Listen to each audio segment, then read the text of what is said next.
Good evening and welcome to the 32nd Annual Epicurean Delight supporting the Inland Northwest Blood Center. I'm Rick Jensen.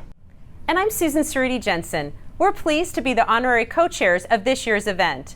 Whether blood is for a cancer patient in need of a weekly transfusion or a patient in need of blood to stabilize them, INBC saves lives just like Isaiah's. At just 9 months old, Isaiah had his first life-saving blood transfusion when he had to be life-flighted from Moses Lake to Spokane. It's a reminder that giving blood saves even the youngest of lives.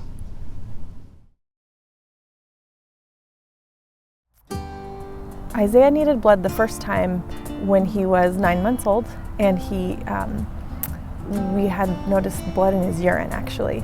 So after a few different appointments with specialists, he ended up pretty sick, weak, pale. We took him to the ER, and that's where they found out that his blood count was low enough to need a transfusion.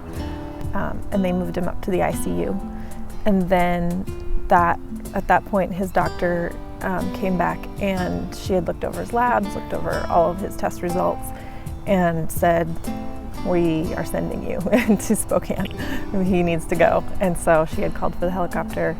I remember actually standing outside with Caleb, watching Heather and Isaiah go onto the helicopter, and Caleb was actually a little bit jealous that Isaiah got to go on a helicopter, and he thought it was really neat.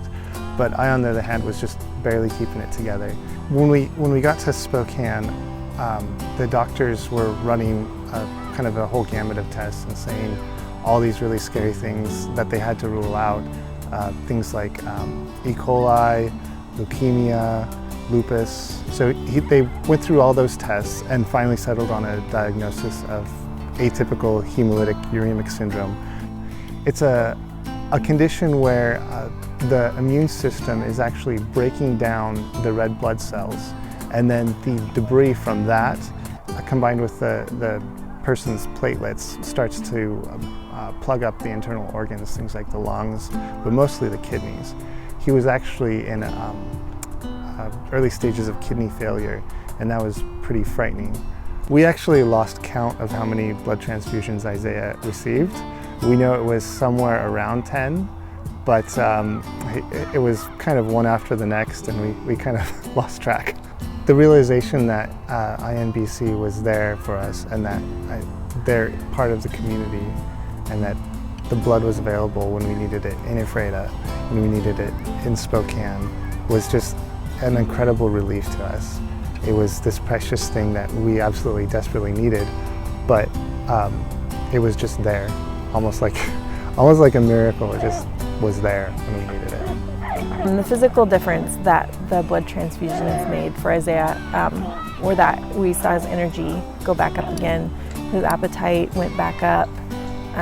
He wasn't as lethargic. He wanted to play. So, huge difference. The blood center being here in this community for our family means that Isaiah's alive.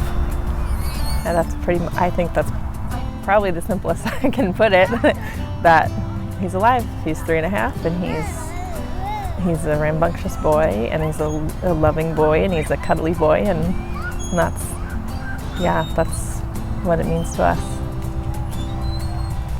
The blood center being in our community, to me, means that people here, our neighbors, care about us. They don't even know us, but they care about us. And it's pretty humbling to realize that, and to go about our normal lives now, knowing that those people who we don't even know, who we might see every day, did something that saved our son.